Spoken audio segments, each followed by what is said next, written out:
Good evening. मैं doctor Banerjee बोल रहा हूँ और इस वीडियो में मैं जो क्वेश्चंस लेने वाला हूँ उस क्वेश्चंस की जो लिस्ट है दैट इज़ ग्रोथ स्कैन क्यों करवाते हैं, क्या इसमें बच्चा ठीक है कि नहीं पता चल जाता है, OHSS को कैसे रोक सकते हैं, मैं एक बार एम्ब्रियो ट्रांस नहीं बने तो क्या सेकेंड स्टिमुलेशन में भी ऐसा हो सकता है, फीटल हाइड्रॉप्स क्या होता है, please make video on nutrition in during IVF treatment, what is the relation of oligohydramnios. मैं डॉक्टर दीपांकर बैनर्जी हूँ जबलपुर से, ideal fertility IVF and genetic centre private limited, जो कि मध्य प्रदेश में स्थित है। और हम एक रेगुलर साप्ताहिक प्रोग्राम चलाते हैं जो पिछले हफ्ते में हम एज ए पॉडकास्ट लाए थे, but we have recontinuing again with the question answer session. Please go ahead with the question. Growth scan क्यों करते हैं? क्या इससे बच्चा ठीक है या नहीं पता चल सकता है? ग्रोथ स्कैन करने किसको बोलते हैं? ग्रोथ स्कैन, ग्रोथ स्कैन एक सोनोग्राफी है जिसमें हम यदि पहले सोनोग्राफी कराए हैं, जैसे एंटी स्कैन कराए हैं 3rd मंथ में, फिर हमने 4थे महीने में टारगेट स्कैन कराया, अब वो बच्चा बढ़ रहा है कि नहीं बढ़ रहा, उसका एक ग्रोथ का एक रेट होता है। जैसे जैसे उम्र बढ़ती है बच्चे के गर्भस्थ शिशु की, वैसे वैसे उसका बढ़त भी होती है। कई बार ये बढ़त नॉर्मल के साथ में, अब ये जो ग्रोथ है इस ग्रोथ का एक नॉर्मल पैटर्न होगा इंडियन बच्चे का, तो नॉर्मली हम एक इंटरनेशनल ग्रोथ चार्ट लेते हैं। अब इस ग्रोथ में इसका वेट, इसकी जेस्टेशनल एज मतलब गर्भ का कितना समय हुआ, 1 महीना, 2 महीना, 3 महीना, 4 महीना, 5 महीना, 6 महीना, 7 महीना, 8 महीना, 9 महीना, इसमें कितनी ग्रोथ हुई, और इसमें हम वेट इन ग्राम का हम करते हैं।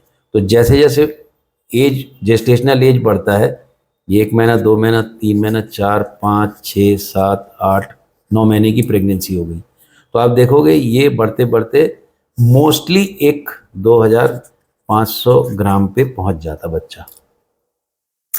अब किसी बच्चे में यदि कुछ ऐसा फॉल्ट हो जिसमें कि यहाँ तक तो ये ठीक बढ़ा, फिर उसका ग्रोथ यहाँ तक आना था, उसका ग्रोथ यहीं तक आया, तो ये जो ग्रोथ आया, ये ग्रोथ मदर के सर्कुलेशन से जो उसको फूड मिलता है थ्रू प्लेसेंटा, वो यदि ठीक नहीं मिल रहा या फिर वो खुद में उसमें कुछ प्रॉब्लम है, तो पता चलेगा कि ये उम्र बढ़ते बढ़ते ये वाला ऐसा बढ़ने लगा। इसको देखने को यदि हम सोनोग्राफी से करें तो उसको ग्रोथ स्कैन बोलते हैं। तो ग्रोथ स्कैन हम नॉर्मली हर बच्चे का नहीं करते, जिसमें प्रॉब्लम होती है उसमें देखते हैं। तो नॉर्मली हम एक 3rd मंथ में सोनोग्राफी करते हैं, एक 5वें महीने में करते हैं, और यदि देखना है तो हम इसका यदि सोनोग्राफी की रिपोर्ट हमारे पास है तो हम उसका 8.5 महीने के आसपास एक अल्ट्रासाउंड और करते हैं। इनको जब मिला के देखते हैं इन डॉट्स को, यदि वो उस डॉट के भीतर चल रहा है तो बच्चे की ग्रोथ अच्छी हो रही है। 8वें महीने में सोनोग्राफी करने से ग्रोथ का तो पता चलता ही है, कैसी उसकी हेल्थ है वो पता चलता है, नॉर्मल डिलीवरी के लिए बच्चा जा सकता है कि नहीं, बच्चे में कुछ आगे कॉम्प्लिकेशन होगा कि नहीं, ये सब पता कर सकते हैं। OHSS को कैसे रोक सकते हैं? OHSS को रोकने का जो तरीका है वो एक बहुत ही, अभी भी मेरे पास ऐसा नहीं है कि OHSS नहीं होता, पर जब भी हम OHSS के लिए, जब भी हम IVF के लिए ट्रीटमेंट देते हैं तो होता ये है कि ये बच्चेदानी है और ऐसी 2 ओवरीज हैं। OHSS का मतलब होता है ओवेरियन हाइपर स्टिमुलेशन सिंड्रोम। अब इसमें नॉर्मली एक ही अंडा बनता है, अब हमने इसको इंजेक्शन देके खूब सारे अंडे बना दिए। क्यों? क्योंकि हमको अंडे चाहिए ताकि प्रेगनेंसी का चांस बढ़ सके। जब ये बढ़ता है तो इसके भीतर एक लिक्विड होता है, इसके भीतर अंडा, ये हमने निकाल लिया।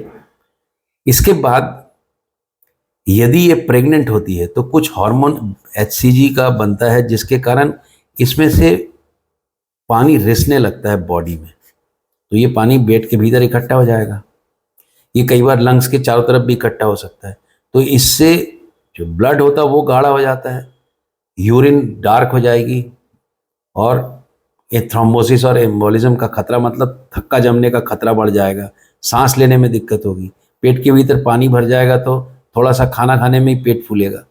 ये चीज़ें जब होती हैं तो ये एक रिस्की अफेयर है पेशेंट के लिए, तो इसका ट्रीटमेंट बहुत ज़रूरी है। पर इसको होने नहीं देने के लिए आजकल सेगमेंटल आईवीएफ होता है, इसको सेगमेंटल आईवीएफ बोलते हैं।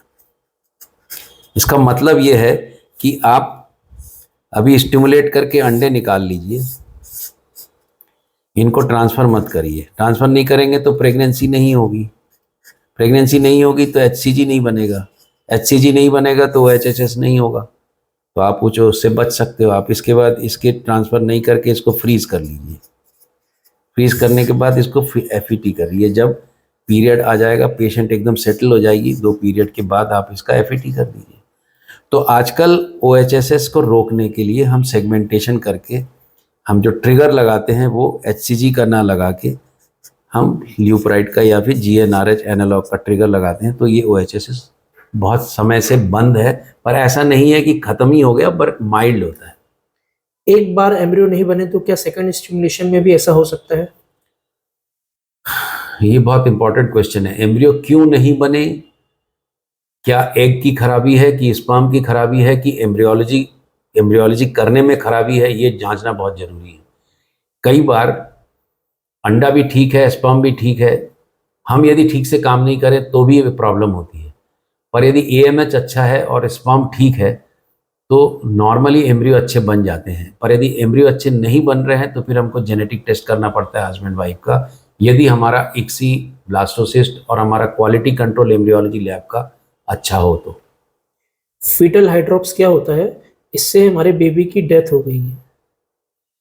ये एक बहुत बड़ा बृहद टॉपिक है, फीटल हाइड्रॉप्स। फीटल हाइड्रॉप्स अधिकतर हम जिसको जानते हैं वो RH नेगेटिव मदर को, जो बच्चा होता है RH पॉजिटिव, तो मदर उसके अगेंस्ट में एंटीबॉडी बना लेती है, उसके ब्लड सेल को ख़त्म कर देती है।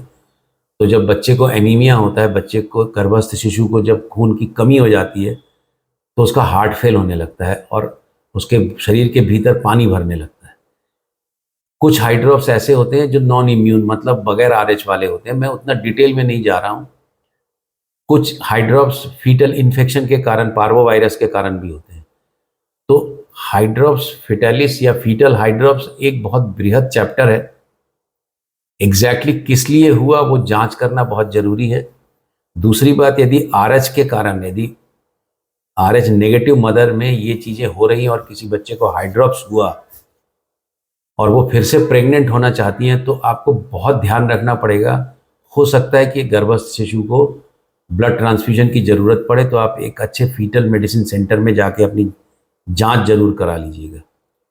Please make video on nutrition during IVF treatment. I will definitely make a video on nutrition on IVF because there is no specific nutrition which I find, but there should be a good amount of vitamins and good amount of whatever. I will try to make a video separately. What is the reason of oligohydramnios? जैसे fetal हाइड्रॉप्स का भी question था, वैसे ही fetal ओलिगोहाइड्रेमनियोस, मतलब oligo का मतलब होता है कम, हाइड्रो का मतलब होता है पानी, और एमनियो का मतलब होता है एमनियोटिक फ्लूइड। तो एमनियोटिक फ्लूइड का पानी यदि घट गया प्रेगनेंसी में बच्चे के चारों तरफ, और वो 7वें 8वें में अधिकतर पता चलता है, तो बच्चे को या तो कुछ प्रॉब्लम है जिसके कारण उसका यूरिन नहीं बन रहा और बच्चे को खाना नहीं मिल रहा, या फिर मदर को कुछ प्रॉब्लम है जिसके कारण मदर उसको न्यूट्रिशन नहीं दे पा रही, या फिर ऐसा भी होता है कि कई बार मेम्ब्रेन रप्चर हो रखा और थोड़ा थोड़ा लीकिंग होकर पानी निकल गया हो। तो ये एक बहुत बड़ा टॉपिक है ओलिगोहाइड्रेमनियोस। ओलिगोहाइड्रेमनियोस को डायग्नोसिस करना भी कई बार थोड़ा कठिन होता है, वो कई बार रिलेटिव होता है। अल्ट्रासाउंड से हम लोग कई बार फ्लूइड, एमनियोटिक फ्लूइड इंडेक्स और डीप वर्टिकल पॉकेट से देखते हैं। बट यदि एक्चुअल ओलिगोहाइड्रेमनियोस है तो बच्चे को खतरा है, आपको अल्ट्रासाउंड और कोई फीटल मेडिसिन या फिर अच्छी जगह सोनोग्राफी करा के ये देख लेना चाहिए कि आपका बच्चा स्वस्थ है कि नहीं, और आप नॉर्मल डिलीवरी के लिए पूरे समय में जा सकते हैं कि नहीं, कि आपको प्रीमेच्योरली सीजर करके बच्चे को निकाल लेना चाहिए। सुनने और जुड़ने के लिए बहुत बहुत धन्यवाद। आप लोग ऐसे ही क्वेश्चन भेजिए, हम कोशिश करेंगे कि हमारे साप्ताहिक प्रोग्राम को हम कंटिन्यू रखें। और यदि आपको कंटेंट अच्छा लगता है, फिर से मैं आपसे गुजारिश करूंगा, बोलूँगा प्लीज़ आप हमारे चैनल को सब्सक्राइब करिए और शेयर करिए। Thank you very much.